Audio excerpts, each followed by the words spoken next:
A millionaire returns exhausted to his mansion, ready to follow his usual routine, going straight up to the second-floor bedroom. Suddenly, an 8-year-old girl in torn clothes emerges from the shadows near the stairs and whispers words that make his blood run cold. "Uncle, don't go up. They're waiting for you upstairs." Before he can process the shock of finding a strange child inside his supposedly safe home, a deafening bang echoes from upstairs. What happens next is terrifying. The torrential rain lashed against the windows of the imposing mansion like desperate fingers trying to break the glass. Edward Sterling dragged his feet across the entrance hall, each step echoing on the polished marble like a solitary lament. His back was stooped under the weight of another devastating day of meetings that had sealed the fate of hundreds of employees. His loosened tie hung from his neck like a noose, and his eyes, once piercing, now reflected only the emptiness of a man who had lost his soul in merciless negotiations. The silence of the house enveloped him like a cold embrace. Not even the staff remained after 9 p.m., a demand of his to preserve the privacy he so cherished. Edward sighed deeply, inhaling the scent of floor polish and loneliness that permeated every room of his empty palace. His hands trembled slightly as he placed the Italian leather briefcase on the hall's mahogany table, a tremor he attributed to exhaustion, but which his 62 years whispered was something deeper. The routine called to him as always. Climb the Carrara marble staircase, change from his suit into comfortable clothes, descend for a solitary dinner prepared by the housekeeper before her departure. A predictable existence that soothed him after days, filled with decisions that destroyed lives with the cold precision of a surgeon's scalpel. Edward placed his foot on the first step of the staircase when a small shadow moved near its base. His muscles tensed instantly. The most sophisticated security system in the county protected this estate. Cameras, sensors, silent alarms connected directly to the monitoring company. It was impossible for anyone to have penetrated his defenses. Edward blinked several times, convinced that exhaustion was playing tricks on his mind. But then she emerged from the shadows, a girl of about 8, with matted brown hair stuck to her face by the damp. Her clothes, a floral dress that had once been pretty and a frayed cardigan, were torn and filthy. Her dark brown eyes shone with a disconcerting mixture of terror and determination. She was real. Utterly, impossibly, and terrifyingly real. Inside his supposedly impenetrable fortress, the girl placed a small, dirty finger to her lips, making the universal gesture for silence. Edward felt his heart hammer, pumping ice through veins that seemed to have forgotten how to function. She approached with careful steps, like a wild animal nearing a known trap. "Mister," she whispered, her voice barely louder than a falling. "Leaf, don't go up. They're waiting for you." The words hit Edward like gut punches. His world, built on absolute control and impenetrable security, crumbled in a single sentence. He opened his mouth to question, to demand an explanation, to retake control of a situation that was spiraling completely beyond his comprehension. But before any sound could emerge from his dry throat, a deafening crash exploded from the floor above. Wood splintering, furniture being overturned, men's voices barking orders in a clipped jargon Edward didn't understand, but whose violent tone needed no translation. They really were up there, waiting for him. The girl grabbed his hand with a strength surprising for someone so small.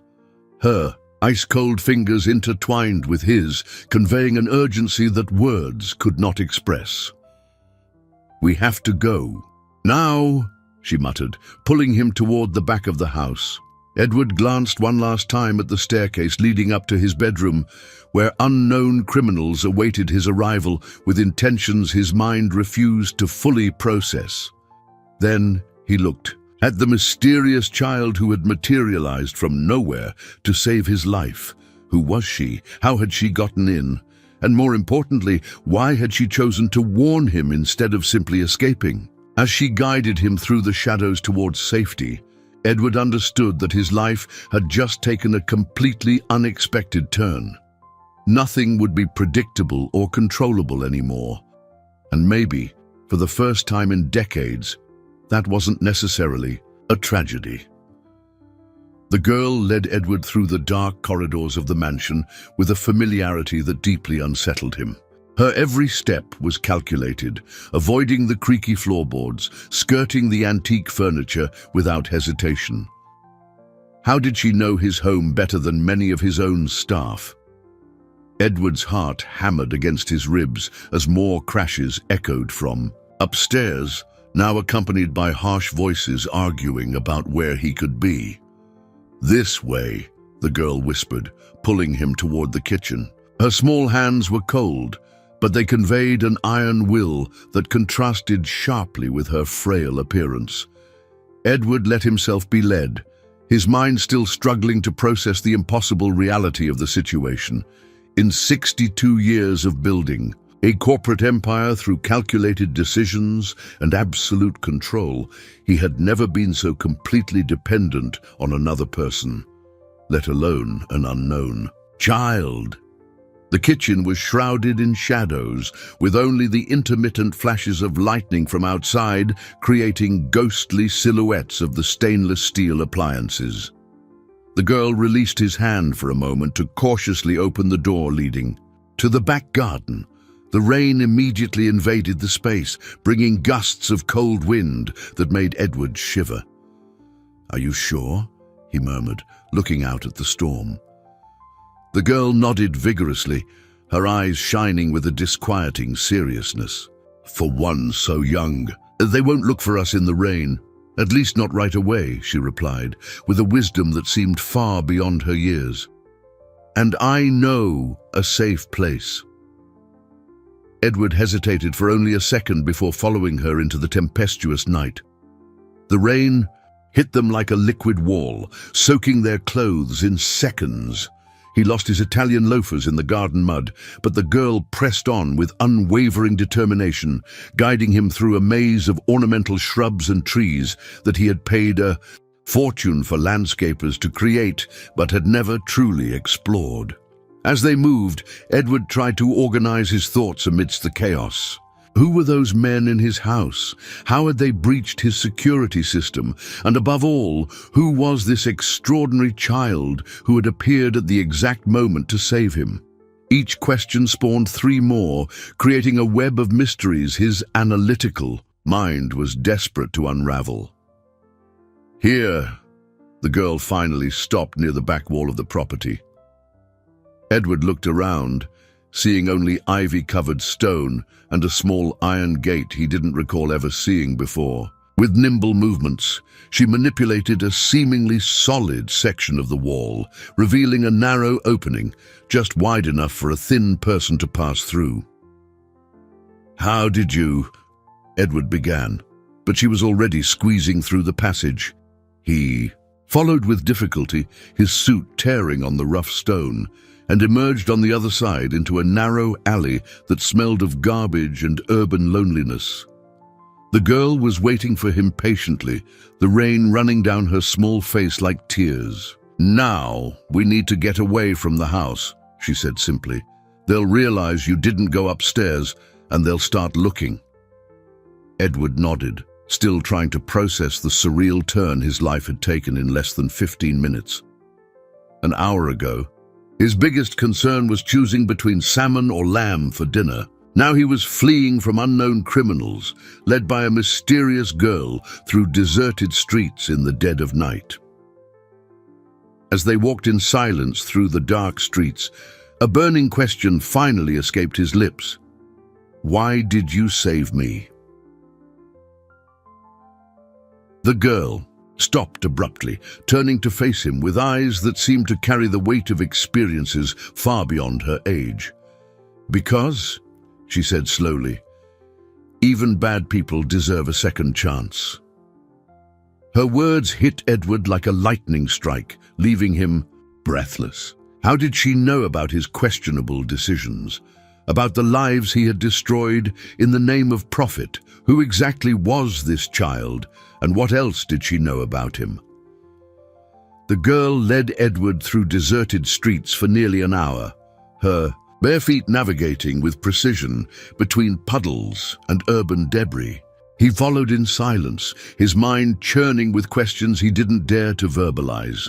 Each step took him further from his comfort zone, the controlled world of corporate meetings and calculated decisions, and plunged him deeper into an unknown territory where an 8-year-old girl seemed to have all the answers. Finally, she stopped in front of an abandoned warehouse downtown. The windows were boarded up, and colorful graffiti covered the walls like urban scars. Edward hesitated, his self-preservation instinct screaming alarms, but the girl was already climbing the entrance steps with the confidence of someone who knew every stone on the path. "It's safe here," she said simply, pushing open a door that should have been locked but swung open easily. "Nobody comes here at night." The interior smelled of mildew and neglect, but was surprisingly neat. Edward noticed small signs of habitation, a folded blanket in a corner, a few cans of food stacked tidily, a small portable stove. His throat tightened as he realized that this child had turned this desolate place into her home. "You live here?" he asked, his voice thick with an emotion he couldn't quite identify. The girl nodded casually, as if living in an abandoned building were the most natural thing in the world. "For 4 months, ever since." She hesitated, biting her lower lip. "Ever since my dad lost his job and my mum got sick." A knot formed in Edward's stomach. "And your parents? Where are they now?" "Dad's trying to find work in other cities. Mum's in the county hospital, but they said they can't do any more for her without money for the expensive medication." Her words came out without self-pity, only the grim resignation of someone who had learned too early that the world could be cruel. Edward's hands trembled as he absorbed this information. How many families had he torn apart with his mass layoffs? How many children like this one had been thrown onto the streets because of his ruthless business decisions? Guilt washed over him like a cold wave, making him sit down heavily on an old crate. "How did you know about the men at my house?" he finally managed to ask. The girl crouched beside him, her eyes gleaming in the gloom, filtering through the boarded-up windows. "I saw them yesterday afternoon. They were watching your house, taking notes, talking about schedules. They seemed dangerous. And why did you decide to warn me? You don't even know me." A sad smile crossed the girl's small face. "I know who you are, Mr. Edward Sterling. My dad used to talk about you sometimes." Edward tensed, bracing for accusations and resentment. But she continued, "He said you were a very smart man, but you'd forgotten how to be kind. He said people like that aren't evil, just lost." Tears that Edward hadn't shed in decades began to burn in his eyes. "Your father, what was his name?" "Robert Miller. He worked in the accounting department at your company. He was let go when he found some irregularities in the books." She paused, studying Edward's face. "But he never spoke ill of you. He said that maybe one day you'd realize there are more important things than money." Edward vaguely remembered Robert Miller, a conscientious accountant who had been eliminated during a necessary restructuring 2 years ago. At the time, he had been just another name on a list of budget cuts. Now, looking into his daughter's brave eyes, Robert gained a face, a history, a humanity. "Why did you risk your safety to save me?" he insisted, needing to understand. The girl tilted her head as if the answer were obvious. "Because Dad taught me that even when people do wrong things, there's still good inside them. And because—" She hesitated, then whispered, "I didn't want another family to lose someone." Edward's heart broke and reformed all at once. In that moment, he knew his life had changed forever. But there were still dangerous men looking for him, and secrets left to uncover. Dawn brought a grey light that filtered through the cracks in the boarded-up windows, better revealing the girl's makeshift refuge. Edward had spent the night on watch, observing her as she slept curled up in the thin blanket, her gentle breathing a stark contrast to the storm of thoughts raging in his mind. Every distant rumble of traffic, every noise from the street, made him tense, wondering if it was the men who had invaded his house. "Good morning, Mr. Sterling." Her soft voice pulled him from his reverie. The girl had woken and was watching him with curious eyes. "You didn't sleep at all, did you?" "I couldn't," he admitted, massaging his temples where a throbbing headache had taken root. "I need to know more about what you saw. How many men were there? Did you hear any names?" The girl sat up, hugging her knees to her chest, a defensive gesture that made Edward realize how blunt he was being. "I'm sorry," he said more gently. "I don't even know your name yet." "Sophia," she replied with a shy smile. "Sophia Miller." "Sophia," Edward repeated, savoring the name. "A beautiful name. Can you tell me what you saw yesterday?" Sophia nodded, her expression turning serious. There were 3 of them. They came in a big black SUV, the kind you see in the movies. They parked across the street for a long time, and one of them kept watching your house with small binoculars. Edward leaned forward, absorbing every detail. "What kind of clothes were they wearing? Did they look like cops?" "No, not cops." Sophia shook her head emphatically. "They wore dark clothes, but not uniforms, and—" She hesitated, biting her lip. "They swore. A lot. Cops wouldn't talk like that, right?" "Probably not," Edward agreed, though he knew a few who definitely would. "Did you manage to hear what they were talking about?" Sophia closed her eyes, concentrating on the memory.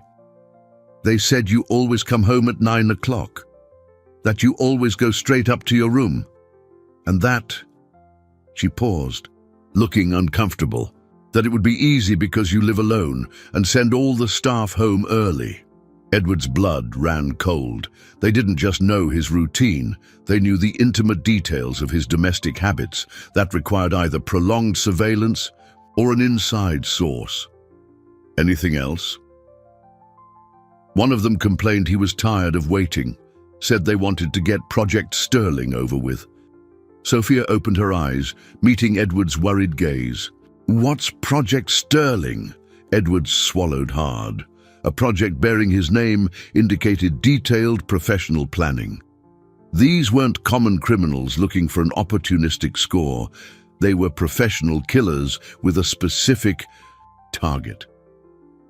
"I don't know," he lied, not wanting to frighten her further, but Sophia seemed to see through it. "They wanted to hurt you, didn't they? That's why I had to warn you. Why didn't you just run when you saw them? Why risk coming into my house?" Sophia fiddled with the torn hem of her dress. "Because I remembered what Dad always said, that when you see someone in danger, you have to help, even if that person has hurt you before." "I hurt you." Edward felt his heart clench. "You fired Dad when he tried to tell you about the wrong numbers in the company books. Mom said that's why we lost the house and she got sick with worry." There was no resentment in her voice, only sadness. "But Dad said maybe you didn't know that would happen to us." Edward closed his eyes, vaguely recalling the meeting where he'd approved Robert Miller's termination. The man had insisted on talking about accounting irregularities, but Edward had been too busy with a major merger to pay proper attention. He had simply signed the dismissal authorization his vice president had placed on his desk. "Sophia," he said slowly, "was your father right about the numbers? Was there really something wrong?" She nodded vigorously. "Dad saved all the spreadsheets. He said one day the truth would have to come out." Edward felt a spark of hope and terror simultaneously. If Robert had documented irregularities, it might explain why someone wanted him eliminated, not for revenge, but to cover up a crime. Where are those documents now? Hidden at home. At least they were. Sophia paused, worry clouding her eyes. Mr. Sterling, what if they find out about Dad? What if they go after him too? The question hit Edward like a fist. He had assumed he was the only target, but if there was a larger conspiracy involving the company, the entire Miller family could be in danger. And now Sophia was with him, an innocent child dragged into a deadly situation. Edward spent the morning pacing the small confines of their hideout, his corporate brain finally kicking into gear after the initial shock. He needed information, resources, a plan, but every strategy he formulated crashed against a devastating reality. He didn't know who he could trust.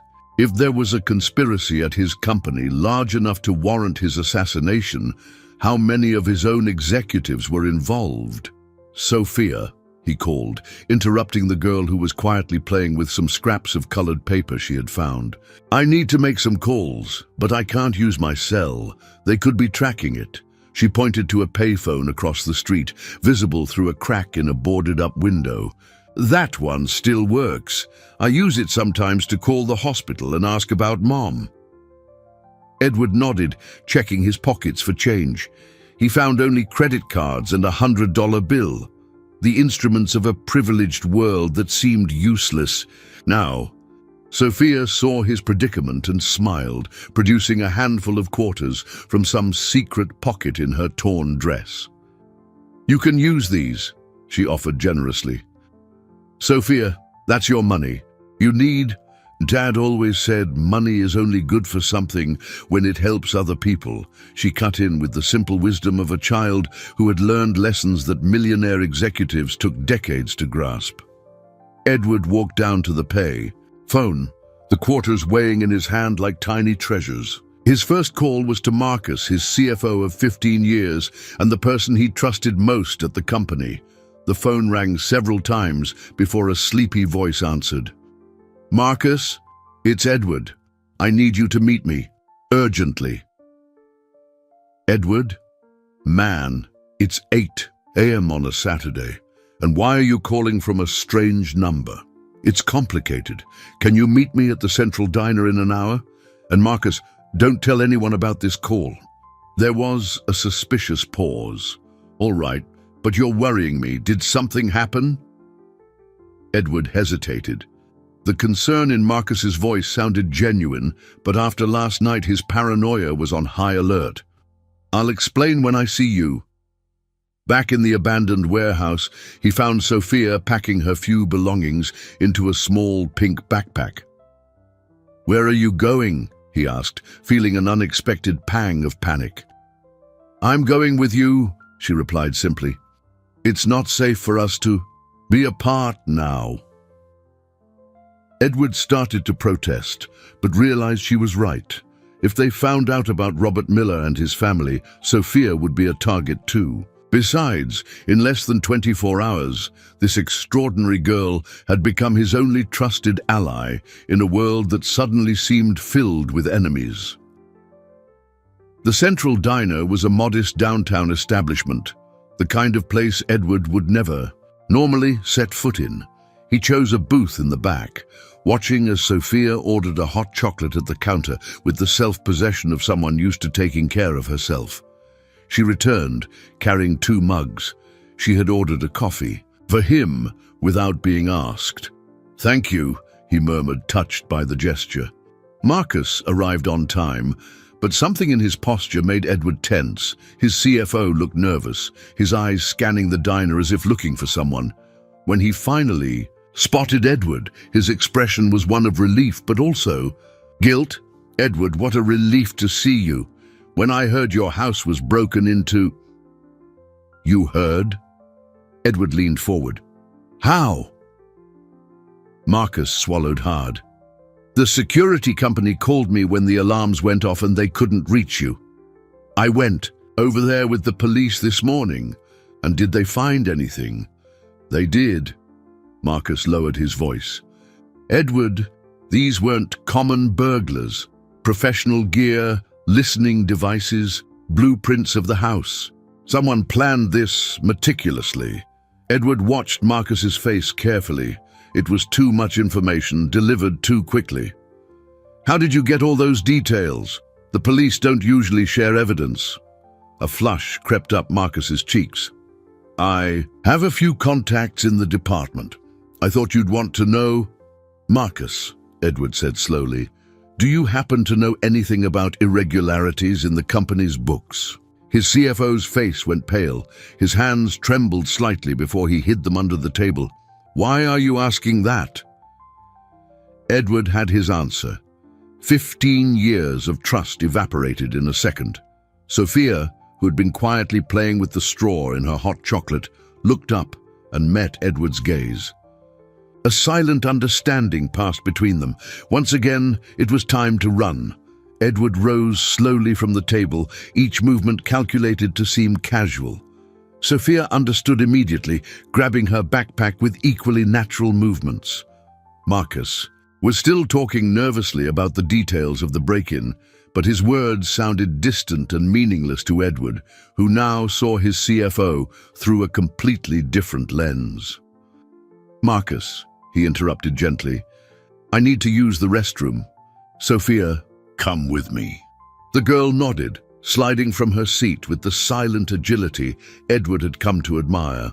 Marcus looked confused by the request, but waved distractedly, his eyes darting nervously back toward the diner's entrance.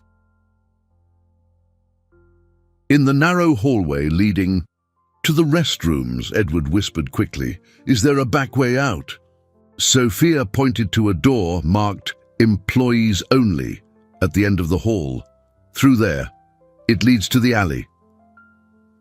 They slipped through the door, emerging into a foul-smelling alley crammed with dumpsters. Edward's heart hammered as he led Sophia away from the diner, expecting at any moment to hear Marcus shouting or footsteps running after them. But only urban silence followed as they moved away down the side streets. "He was lying," Sophia said after they'd walked several blocks. "It wasn't a question." "How did you know?" "Dad taught me to watch people. When Marcus was talking about knowing cops, his eyes looked up and to the left. Dad said that usually means someone is making something up." Edward looked at the girl with growing admiration. In her 8 years, she had developed observational skills that many executives took decades to learn. "You're very smart, Sophia." She shrugged, as if intelligence were a natural, unimportant thing. "Where do we go now?" Edward stopped in the middle of the sidewalk, the reality of his situation finally crystallizing. He couldn't go home. He couldn't trust his employees. His credit cards were likely being monitored. And he had only an 8-year-old girl as an ally in a conspiracy that clearly involved powerful people. "I need to find out who's behind this," he muttered, more to himself than to Sophia. "And I need to find the documents your father hid." "The house was sold after Dad was let go," Sophia said sadly. "But before we left, he hid the important papers in a safe place." "Where?" Sophia bit her lip, seeming to hesitate. "Promise you won't be mad." "I promise." "He hid them at your company, in his old office. He said if anyone wanted to find evidence against the company, they'd never look for it inside the company itself." Edward blinked several times, processing the irony. Robert Miller had hidden potentially incriminating documents at the scene of the crime. But how? The office was cleared out when he left. Dad knew every corner of that building. He worked there for 12 years. Sophia smiled. For the first time since they'd left the diner, he said there was a place not even the cleaning crew went, behind a false wall in the basement near the machine room. Edward knew the basement of his company as well as he knew his own home. He had personally overseen the building's renovation. 5 years ago, he didn't remember any false wall, but Robert Miller was the kind of meticulous employee who would notice details others overlooked. "Sophia, getting into the building will be extremely dangerous. If Marcus is in on this, he's probably alerted everyone about our talk at the diner."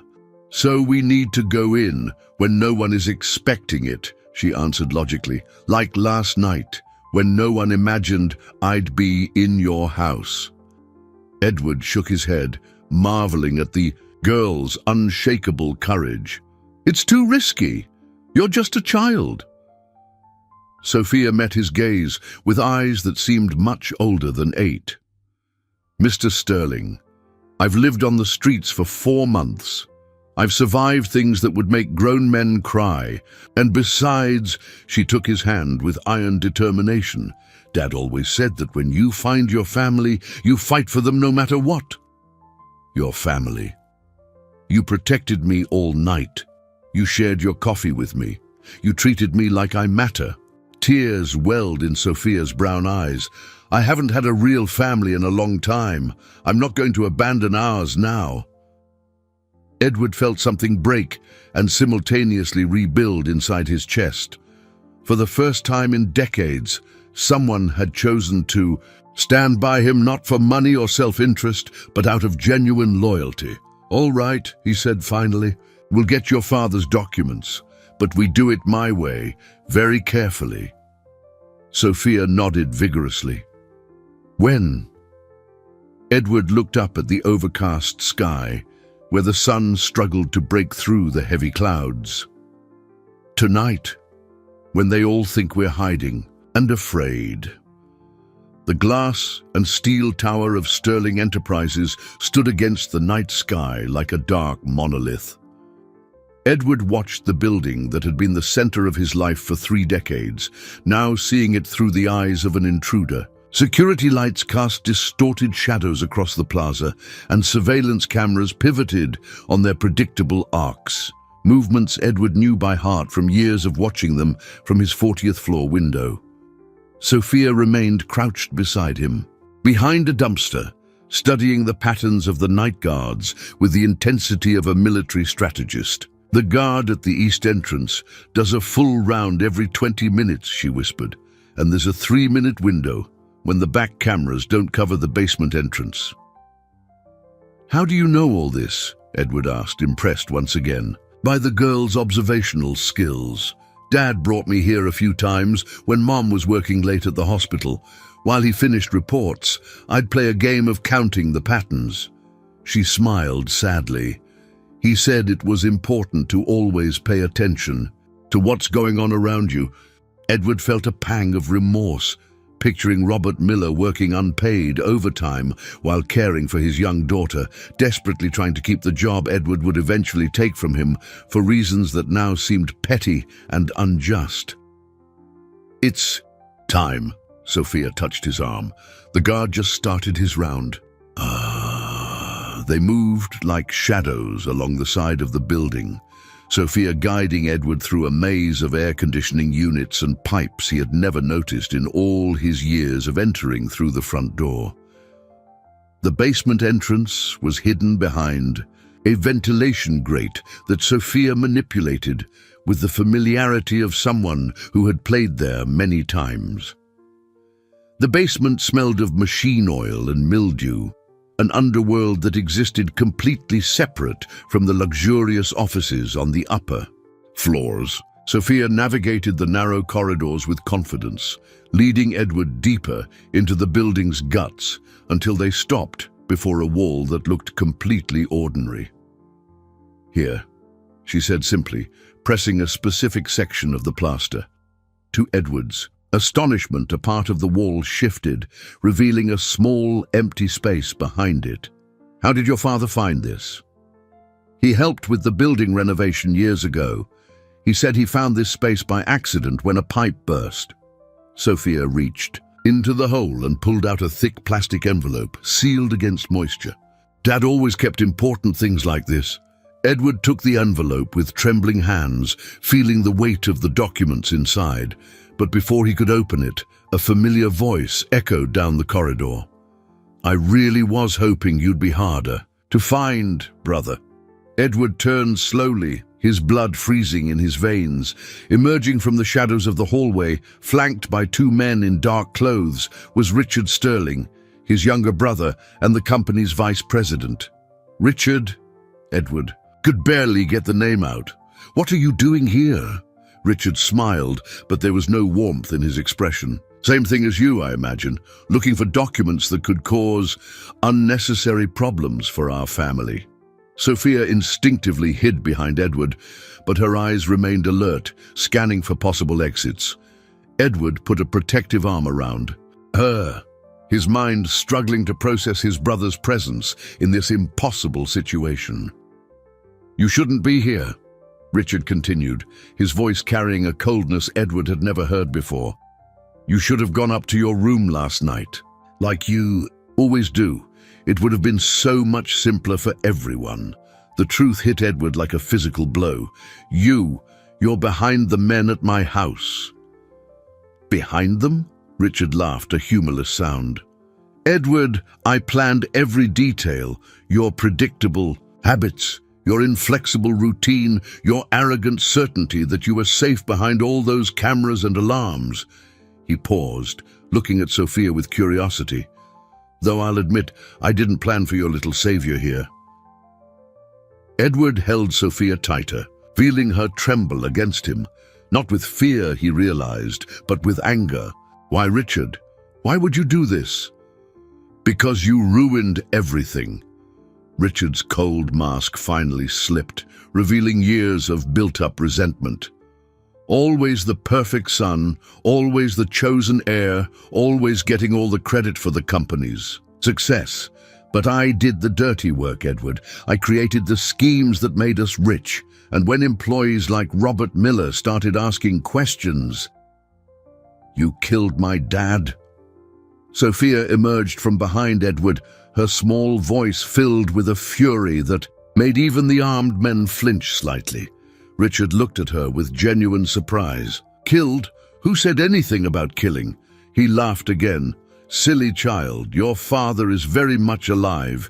He's working on a farm upstate, completely oblivious to the fact that his precious little girl is playing detective in the city." Sophia faltered, confusion replacing her anger. "But he didn't come back. He promised he'd come back." "He will," Richard said almost gently, "as soon as I clean up this mess and make sure certain evidence disappears for good." Edward finally understood the full extent of the betrayal. "You were going to kill me and pin everything on me. The fraud, the irregularities, everything. Very clever, brother. Finally." Richard gestured to his two men. "Get the documents and take them upstairs. It's time to close this unpleasant chapter of our family history." But Sophia, small and seemingly helpless, did something no one expected. She screamed. Sophia's scream echoed through the basement corridors like a siren, high and piercing enough to wake anyone within a block. Richard snarled a curse, gesturing furiously at his men. "Shut that girl up!"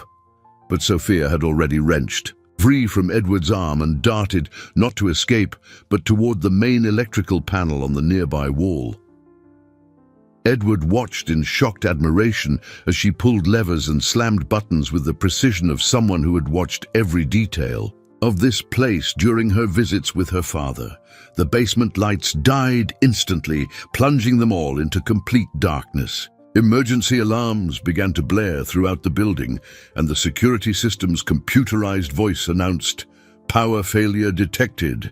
Evacuation protocols activated." "Brilliant," Edward muttered in the dark, feeling Sophia grab his hand and pull him in the opposite direction of Richard's men. "This way," she whispered, guiding him through the labyrinth of corridors she knew like the back of her hand. Behind them, Richard was shouting confused orders as his thugs stumbled over pipes and equipment.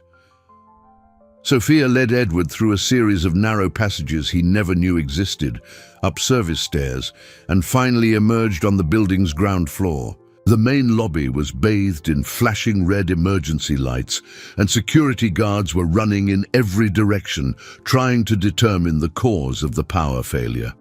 "The main exit," Edward pointed, but Sophia shook her head. "They'll see us. This way." She led him through a door marked "Authorized personnel only" that opened into the underground parking garage. The garage was nearly empty, save for a few cars from the night shift staff and the security vehicles. Sophia stopped behind a concrete pillar, panting. "We need a car," she said pragmatically. "Sophia, I can't steal a car." She looked at him with exasperation. "It's not stealing if it's to save our lives. And besides," she pointed to a familiar black BMW, "that's Mr. Marcus's car. He's probably upstairs helping your brother look for us." Edward hesitated only for a second before heading to the BMW. As luck would have it, Marcus always kept a spare key hidden in the wheel well, a habit Edward had always considered reckless, but which now proved providential. They got into the car just as the elevator doors opened and Richard emerged with his men, all holding powerful flashlights that swept across the garage. Edward started the engine and slammed his foot on the accelerator, the tires screeching on the concrete as the BMW shot toward the exit ramp. "There!" one of Richard's men yelled, but Edward had already sped up the ramp and out onto the street, the car bucking slightly as it transitioned from concrete to asphalt. Sophia clung to her seat as Edward drove with a skill he didn't know he possessed, navigating the empty pre-dawn streets with dangerous speed. In the rearview mirror, he could see the headlights of another vehicle following them. "They're coming," Sophia observed calmly, as if car chases were a normal part of her routine. Edward took a hard left, then another right, trying to use his knowledge of the downtown streets to lose them. But the car behind maintained a steady distance, its occupants clearly familiar with pursuit tactics. "Sophia," Edward said as he ran a red light, "I need you to tell me everything you know about where your father is. If Richard was telling the truth, your father might be our only hope of exposing this." "Dad gave me an address," she said, fumbling in the pockets of her dress. "A farm upstate. He said if anything happened, I should find him there." She produced a crumpled piece of paper with neat handwriting. Edward glanced at it. Clear Creek Farm, a rural route near the town of Clearwater, about 2 hours away. 2 hours, he muttered. "We have to lose these guys first." Edward made a sharp turn into a narrow alley he knew from his teenage years when he used to cut class to meet friends. The BMW barely fit between the brick walls, but managed to emerge on the other side. The larger SUV pursuing them was too wide to follow. "It worked!" Sophia clapped, but Edward remained focused. They had bought precious time, but Richard had resources and connections. It wouldn't take them long to reorganize the pursuit. "Sophia," he said, as he drove toward the highway leading out of the city, "you've saved my life twice in 2 days. Why? Why do you keep helping me?" She was silent for a long moment, watching the city lights shrink in the rearview window. "Because when Dad got fired, he cried. Just once, when he thought I wasn't looking. And he said you weren't a bad man, just a lost man who'd forgotten what really matters." Edward felt tears prick his eyes. "And you believe that?" "I believe. Dad was never wrong about people," Sophia answered simply. "And I believe that even lost people can find their way, if someone helps them remember who they really are." As they drove through the night toward a remote farm where they hoped to find the man who could save them both, Edward realized that Sophia wasn't just helping him survive, she was teaching him how to live again. The rural route snaked through, rolling pasture-covered hills, lit only by the BMW's headlights and a crescent moon that occasionally peeked through the clouds. Edward had been driving for nearly 2 hours, his eyes burning with fatigue, but he remained alert for any sign of pursuit. Sophia had fallen asleep in the passenger seat, her head resting against the window, the envelope with her father's documents clutched to her chest like a precious treasure. The GPS indicated they were close to their destination when Edward spotted a faded sign, Clear Creek Farm, 1 mile. His heart sped up with a mix of hope and nervousness. If Robert Miller was truly here, if he was alive and safe, maybe they could finally begin to unravel the full extent of Richard's conspiracy. The farm appeared as a collection of yellow lights. In the middle of the rural darkness, a simple but well-kept wooden house with a wide porch and flower gardens that spoke of love and attention to detail. A few cows grazed in a nearby field, and chickens pecked freely in the dirt yard. Edward stopped the car near the front fence and gently touched Sophia's shoulder. "We're here." She woke instantly, as children accustomed to constant alertness do. Her eyes widened at the sight of the farm, and an expression of cautious hope spread across her face. "This is it. I recognize the description Dad gave me." Later, got out of the car and approached the front door. Edward could hear soft music playing inside, something classical and melancholic that perfectly suited the serene atmosphere. Sophia hesitated for a moment on the threshold, then took a deep breath and knocked. Footsteps approached from the other side, and the door opened to reveal a middle-aged man with graying hair and kind eyes. Edward recognized him immediately. Robert Miller, a little thinner than when he was at the company, but with a peaceful expression he had lacked during his final days as an employee. "Sophia." Robert froze for a moment as if seeing a ghost. Then his eyes filled with tears, and he pulled her into his arms in a desperate embrace. "My daughter, my little girl, how did you find me?" "Dad!" Sophia sobbed against his chest, her words coming out in broken gasps. "I thought you were dead. I thought I'd never see you again." Edward watched the reunion with a mix of joy and a sharp pain in his chest. This family had been torn apart by his unfeeling business decisions, and now he was witnessing the miracle of their reunion. Robert looked over Sophia's head, and his eyes met Edward's. "Mr. Sterling?" His voice was a mixture of surprise, confusion, and something that wasn't quite hostility, but certainly wasn't friendship. "Robert," Edward said softly, "I know you have every reason to hate me, but I need your help. We both do." Robert invited them in, still holding his daughter as if he feared she might disappear again. The house was simple but cozy, with rustic wooden furniture and photographs of Sophia scattered on every available surface. "How did you get here?" Robert asked after making tea for everyone. "And Sophia, where have you been all these months?" Sophia told the story of her life on the streets, of finding Edward at the mansion, and of the discovery that Richard was behind the entire conspiracy. Robert listened in growing silence, his expression darkening with each revelation. "I suspected Richard," he said finally. "When I found the irregularities, I tried to bring them to you first, Mr. Sterling, but he always intercepted my attempts. Said you were too busy, that he would handle it." "And the documents?" Edward motioned to the envelope Sophia still held. Robert smiled for the first time since they had arrived. "Oh, those are just copies. The real evidence." He stood and went to a bookshelf, removing several books to reveal a small safe built into the wall. "Is here. Years of fraudulent transactions, ghost accounts, forged contracts, all with Richard's signature." Edward leafed through the documents with growing horror and admiration for Robert's meticulousness.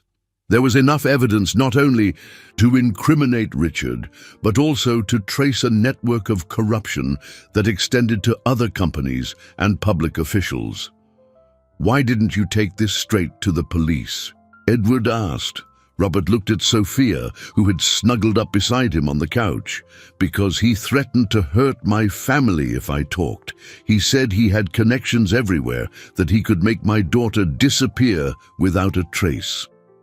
"Is that why you came here?" "A friend offered me work on this farm. I thought if I stayed away and kept quiet, you two would be safe." He kissed the top of Sophia's head. "But my brave little girl decided to save the man I thought was our enemy." Edward felt smaller than ever. "Robert, I'm so sorry." For everything. For the wrongful termination, for not listening to you, for causing your family so much suffering. Robert studied his face for a long moment. Do you know what hurt the most, Mr. Sterling? It wasn't losing my job. It was realizing that the man I respected had become someone who could no longer see the human being behind the numbers. But Dad, Sophia interrupted gently, he's changed. I saw it. He protected me. He shared his food with me. He treated me like I was important. Robert looked from his daughter to Edward, and something in his expression softened. Then maybe there's hope for all of us. The moment was shattered by the distant sound of engines approaching on the rural road. Richard had found them. Robert reacted with surprising speed to the sound of the approaching engines. Kill the lights, he whispered urgently, moving through the house with the efficiency of someone who had planned for this contingency. Sophia, get the documents. Edward, help me with this. They worked in silence, turning off lamps and closing curtains until the farmhouse was plunged into darkness. Through a crack in the front window, Edward could see 3 vehicles approaching slowly down the dirt road, their headlights sweeping the property like predatory eyes. Is there a back way out? Edward asked in a low voice. Robert shook his head. The farm backs up against a steep cliff. The only way out is the front. He took an old shotgun from a kitchen cabinet, checking to see if it was loaded. But I know every inch of this property in the dark. They don't. The cars stopped in the front yard, and Edward recognized Richard's silhouette emerging from the lead vehicle. Even in the darkness, his brother's arrogant posture was unmistakable. 2 other men got out of each of the other cars, making a total of 7, all clearly armed and ready for a confrontation. Edward! Richard's voice echoed through the silent night. I know you're in there. Let's handle this civilly. Just come out with the documents and no one gets hurt. Robert positioned himself near a side window, his shotgun aimed outside. Edward marveled at the transformation of the timid, meticulous accountant into the fierce protector of his family. There's a root cellar, Robert whispered. It leads to a tunnel that comes out near the barn. It was part of the Underground Railroad, used to hide runaway slaves. We're not leaving you alone, Sophia said firmly, clutching her father's hand. My brave girl, Robert smiled in the darkness. This time you have to let Dad take care of you. Get Mr. Sterling and the documents to safety. I'll create a diversion. Robert. No, Edward intervened. I've caused your family enough suffering. I won't let you. Risk yourself for me. It's not for you, Robert replied calmly. It's for her. He gestured toward Sophia. My daughter believes you can be a better person. If she's right, then that's something worth fighting for. Outside, Richard was losing his patience. All right, brother, if you want to do this the hard way, he gestured to his men, who began to fan out around the house. Robert led Edward and Sophia to the cellar down a narrow, creaking staircase. The smell of damp earth and old wood filled the subterranean air. At the far end of the cellar, behind shelves filled with home-canned goods, Robert removed a few loose floorboards, revealing the entrance to a dark tunnel. Follow this for about 50 yards. The tunnel curves to the right, then slopes up to an exit near the barn. He hugged Sophia tightly. Take care of each other. Dad, come with us, Sophia pleaded, tears streaming down her cheeks. Someone has to buy you time to get to the barn, and someone has to make your brother pay for what he's done. Robert looked directly at Edward. Protect my daughter. Promise me. I promise, Edward said solemnly, with my life. They entered the tunnel, just as the sound of shattering glass echoed from the house above. Richard's men had begun their assault. The tunnel was cramped and dark, forcing them to move hunched over, feeling their way along the earthen walls. Behind them, Edward could hear shouts and the sound of furniture being overturned. Then the blast of a shotgun, followed by furious curses.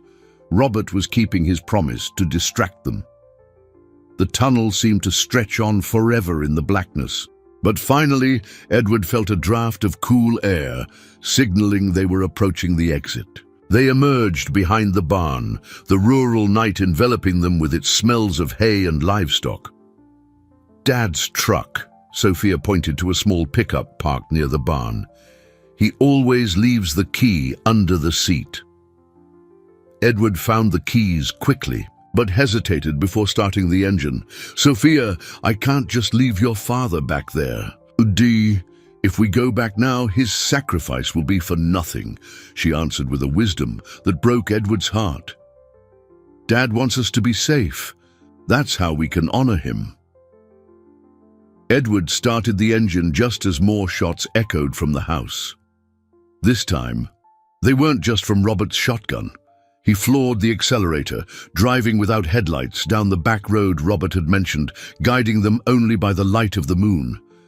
In the rearview mirror, Edward could see the lights of the farm, shrinking in the distance. Somewhere in that darkness, a good man was facing overwhelming odds to protect the daughter he had only just found again. "He'll be okay," Sophia said quietly, more to herself than to Edward. "Dad's smarter than they think." Edward prayed silently that she was right, knowing it was now just the two of them against the world again. But this time, they had enough evidence to destroy Richard forever, if they could survive long enough to use it.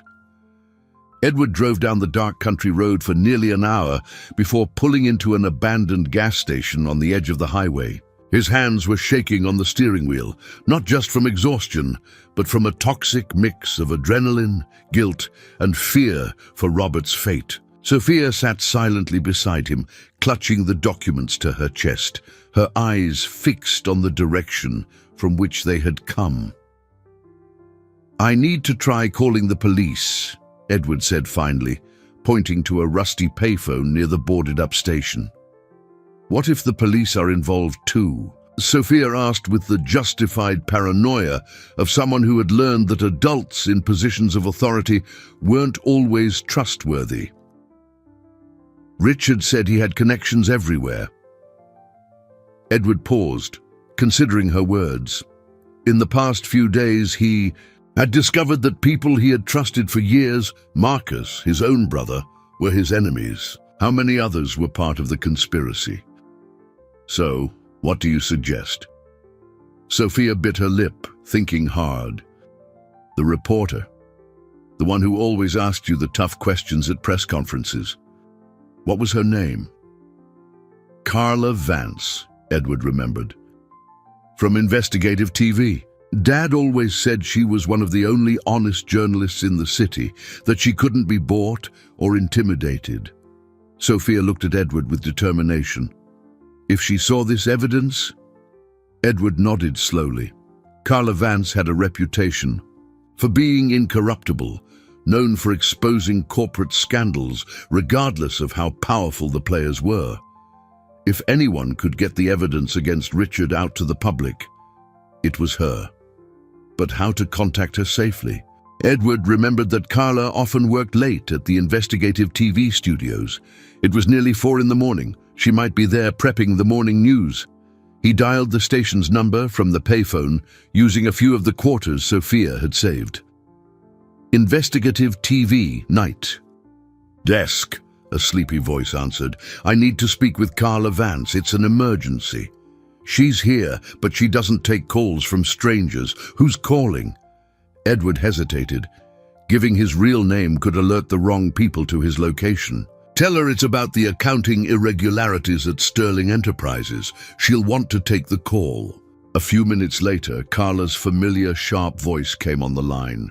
"Who is this, and how do you know about an investigation I'm conducting?" "Carla, it's Edward Sterling. I know this might sound unbelievable, but I need your help.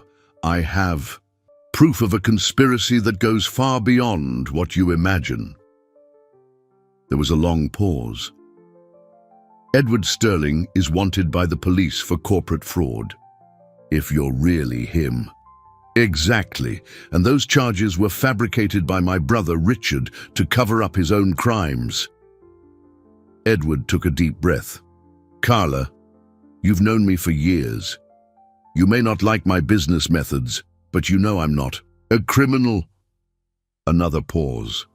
Where are you? Edward looked around the abandoned gas station. Somewhere safe, but not for long. Richard has resources and connections. If you want the story of the century, you need to come to me. Carla gave him an address, a 24-hour diner downtown that she knew well. 1 hour, come alone. I can't come alone. I have a child with me. A crucial witness. A child? Carla's voice sharpened. The daughter of Robert Miller, a former employee, who discovered the fraud. She saved me from an assassination attempt. Edward heard Carla take a sharp breath on the other end of the line. All right, 1 hour. And Edward, if this is a trap, I have armed people backing me up. They drove back toward the city on secondary roads, Edward constantly checking the rear-view mirror for followers. Sophia methodically organized her father's documents, separating the most critical evidence and explaining to Edward the meaning of each fraudulent transaction. Dad spent months documenting all of this, she said, with pride.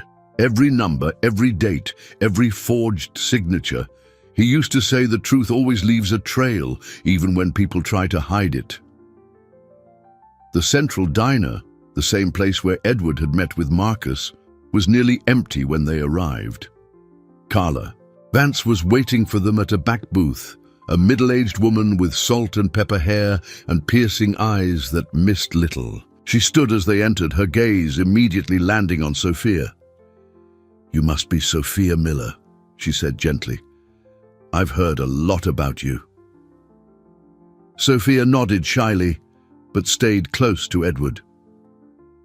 Let's see this evidence, Carla said, getting straight to the point. Edward and Sophia spent the next hour laying out every document, every transaction, every piece of the corrupt web Richard had woven over the years.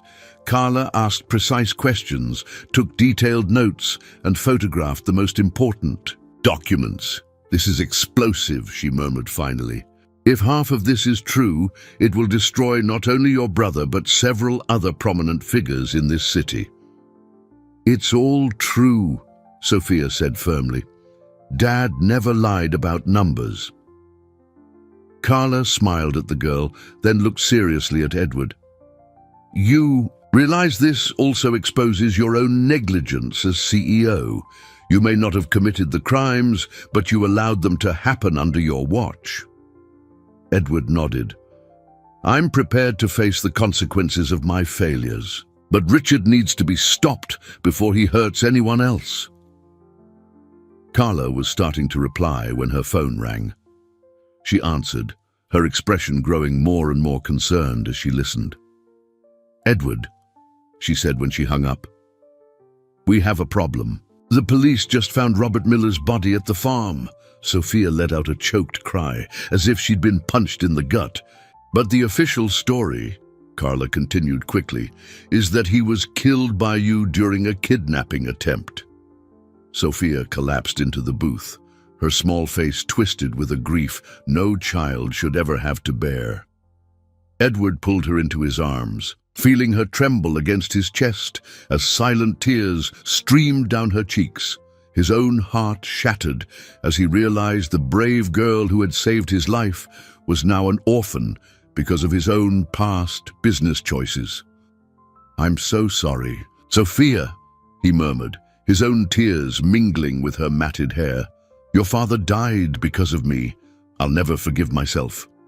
No, Sophia lifted her head, her red-rimmed eyes shining with an iron resolve that stunned both Edward and Carla. Dad didn't die because of you. He died because he chose to protect the truth, and now we have to honor that choice. Carla watched the interaction with an expression that was both moved and professional. Sophia's right, but you're both in mortal danger. The police have been given shoot-to-kill orders if Edward resists arrest. Edward felt his stomach drop. Richard really thought of everything, didn't he? Apparently. But there's one thing he didn't count on. Carla smiled grimly. That I've been investigating irregularities at your company for months. This evidence you've brought me confirms suspicions I already had, but couldn't prove. What does that mean? Sophia asked, wiping her eyes on the sleeve of her dress. It means we can turn the tables on Richard, but it will be dangerous, and it will require you to trust me completely. Edward studied the journalist's face. Carla Vance had been his intellectual adversary for years, always asking the hard questions, always pushing for transparency. But her integrity was unshakable. If anyone could help them, it was her. What do you have in mind? A live, on-air confrontation. Richard thinks he's controlled the narrative, but if we can get him in a situation where he has to answer to the evidence publicly, with cameras broadcasting to the entire city, he'll never agree, Edward interrupted. He will if he thinks. He's going to manipulate me into broadcasting his version of events. I'll call him, tell him I want an exclusive interview about the heinous crimes his brother committed. He won't be able to resist the opportunity to publicly cement his victory. Sophia sat up straighter in the booth. And when he gets to the studio, we'll be there with the evidence? Exactly. But Sophia, you'll have to be brave one more time. You'll need to tell everyone on television what you saw, what your father discovered. It will be hard. Dad always said the truth has to be spoken, even when it hurts. Sophia gripped Edward's hand. I'm ready. Edward looked at the extraordinary girl who had become his daughter in all but name. In 3 days, she had lost everything. Home, security, her father, but she still found the courage to fight for justice. Sophia, you don't have to do this. You've been through enough. I'm not just doing this for Dad, she replied simply. I'm doing it for our family. 2 hours later, Edward and Sophia were hidden backstage at the investigative TV studio, watching. On a monitor as Richard arrived for the interview, his brother looked confident, almost exultant, clearly believing he was about to publicly seal Edward's destruction. Good evening, Richard Sterling, Carla began as the cameras went live. Thank you for agreeing to give us this exclusive interview about the terrible crimes your brother Edward committed. It's my duty as a citizen to clarify the truth about a man who betrayed everyone's trust, Richard replied with false solemnity. Edward was always unstable, but I never imagined he would stoop to corporate fraud and murder. Speaking of evidence, Carla smiled coldly. I have some I'd like to show our viewers. Richard's expression shifted slightly as Carla began displaying documents on the screen, the same evidence Robert Miller had meticulously collected. These are transactions showing years of systematic fraud at Sterling Enterprises. Curious how all of them bear your signature, Richard, not Edward's. Those are obvious forgeries, Richard stammered, his confidence evaporating. Are they forgeries? A small but clear voice echoed through the studio. Sophia emerged from the wings, walking directly toward the cameras with a courage that made Edward's chest swell with pride. Because my dad copied them directly from the company files before he was fired for trying to expose the truth. Richard's face went white as he saw Sophia. You're supposed to be dead? Like my father? Sophia interrupted, her voice rising in volume and conviction. You sent your men to kill a good man because he discovered your crimes. And now you want to blame Edward Sterling for what you did. This is a farce. Richard shot up from his chair, only to realize the studio's security guards were blocking the exits. You can't prove anything. Edward finally stepped out from backstage, walking slowly until he stood beside Sophia. Hello, brother. I have proof of 3 decades of crimes you've committed, and this time The whole city is watching.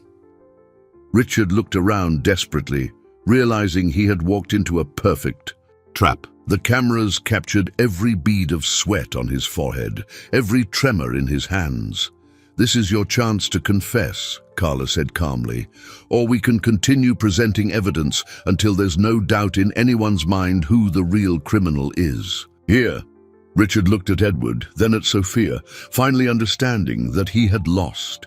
And for the first time in his life, the truth was about to win. The silence in the studio was deafening. Richard remained standing, his hands trembling slightly as he stared into the cameras broadcasting his humiliation across the city.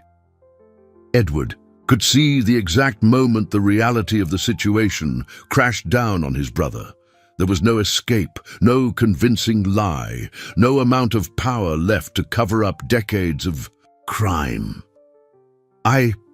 Richard began, his voice cracking. "I did what was necessary to protect our company." "Protect?" Sophia stepped forward, her small voice sharp and piercing. "You killed my father. A good man who only wanted to do the right thing." Tears began to stream down Richard's face. Not of remorse, Edward realized, but of self-pity and desperation. "You don't understand the pressure, the risks, the sacrifices I had to make." "The sacrifices you made?" Edward finally found his voice, years of betrayal and pain, hardening into controlled fury. "Robert Miller sacrificed his career for honesty. Sophia sacrificed her childhood to save a stranger. You sacrificed only your humanity for greed." Carla kept the cameras focused on the group, allowing thousands of viewers to witness the complete unraveling of one of the city's most powerful men. "Richard Sterling, do you confess to ordering the murder of Robert Miller?" Richard looked around the studio like a cornered animal. Edward almost felt a flicker of pity, almost. But then he remembered Sophia sleeping in an abandoned warehouse, Robert risking everything to protect his daughter, and all the families who had suffered because of his brother's schemes. "I had no choice," Richard finally mumbled. "Robert wouldn't take money to stay quiet. He threatened to expose everything if we didn't stop the fraud." "So you had him killed to protect your crimes?" Carla pressed. Yes." The confession came out as a defeated whisper. "But Edward knew. He always knew I cut corners, that I found creative ways to boost profits." Edward shook his head slowly. "I suspected you were aggressive in your business dealings, Richard. I never imagined you were a criminal. That's the difference you could never understand." At that moment, police officers entered the studio. Not the local cops on Richard's payroll, but federal agents Carla had contacted while setting up the interview. Richard didn't resist as they put him in handcuffs, his arrogance finally replaced by absolute resignation. "Edward Sterling," the lead agent addressed him, "you'll still have to answer for corporate negligence, but the charges of fraud and murder have been dropped based on the evidence presented tonight." Edward nodded, pulling Sophia into a tight embrace as she ran to him the moment Richard was led away. "I'm prepared to face the consequences of my failures." 3 weeks later, Edward was in his office, no longer the lavish 40th floor suite, but a smaller, more modest space where he had established a foundation dedicated to helping families harmed by irresponsible corporate practices. The walls were decorated with drawings Sophia had made, and a photo of her and Robert held a place of honor on his desk. "Mr. Edward," Sophia ran in, her pink backpack bouncing, "my teacher said my project on honesty was the best in the class." Edward smiled, opening his arms to receive her.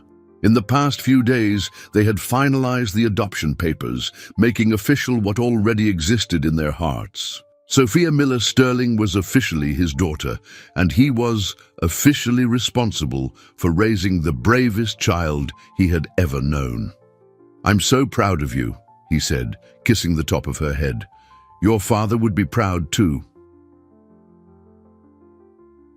Sophia nestled into his arms, but Edward noticed she no longer cried when they mentioned Robert. The pain was still there, it always would be, but it had been tempered by a deep understanding that her father's love lived on through everything she had learned from him. "You know what Dad told me once?" she asked softly. "What?" "That the most important people in our lives aren't the ones who make us feel safe, but the ones who make us want to be brave."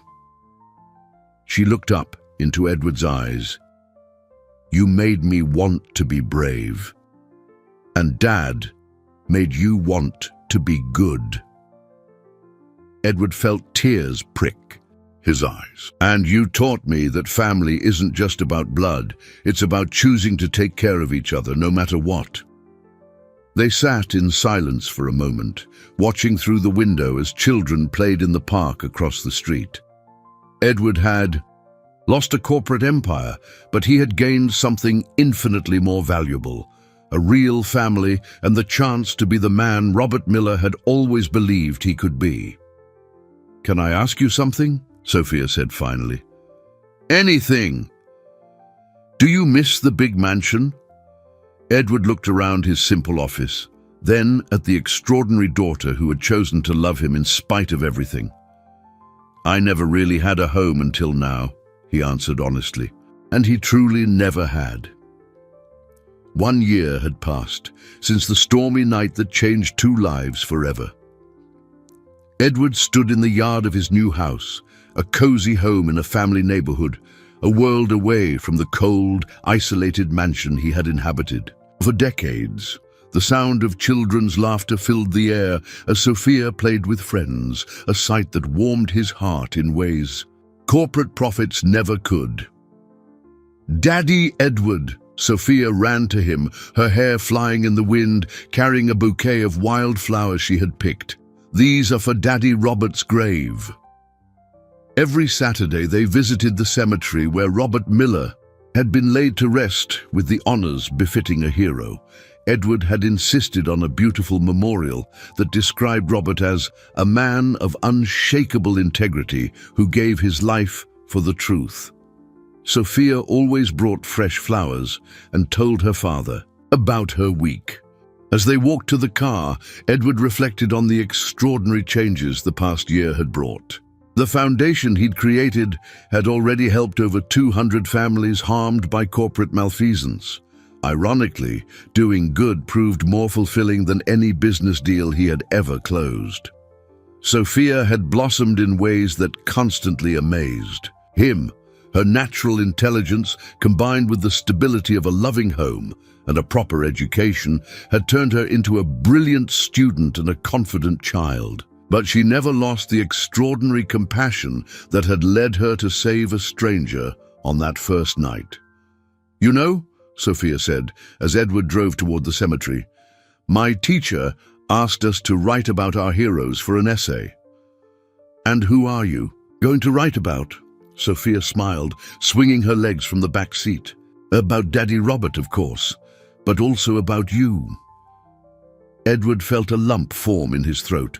"I'm no hero, Sophia. I made too many mistakes." "That's what makes you a real hero," she replied, with the simple wisdom that always left him speechless. "Real heroes are people who do wrong things, but then work really hard to fix them." At the cemetery, they knelt before Robert's headstone, Sophia carefully arranging the flowers while she chattered away about her grades, her new friends, and how Edward was teaching her to ride a bike. Edward stood in respectful silence, offering his own silent prayers of gratitude to the man who had sacrificed everything. "Daddy Robert," Sophia concluded her weekly talk, "thank you for teaching me that good people exist, even when the world seems scary, and thank you for giving me the courage to save Daddy Edward that night in the rain."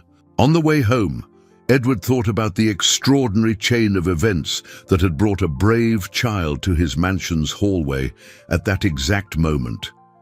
If she had been 5 minutes later, if she had chosen not to get involved, if she had run instead of warning him, so many what-ifs that could have resulted in tragedy instead of redemption. "Sophia," he said as they pulled into the driveway, "can I tell you a secret?" "Of course."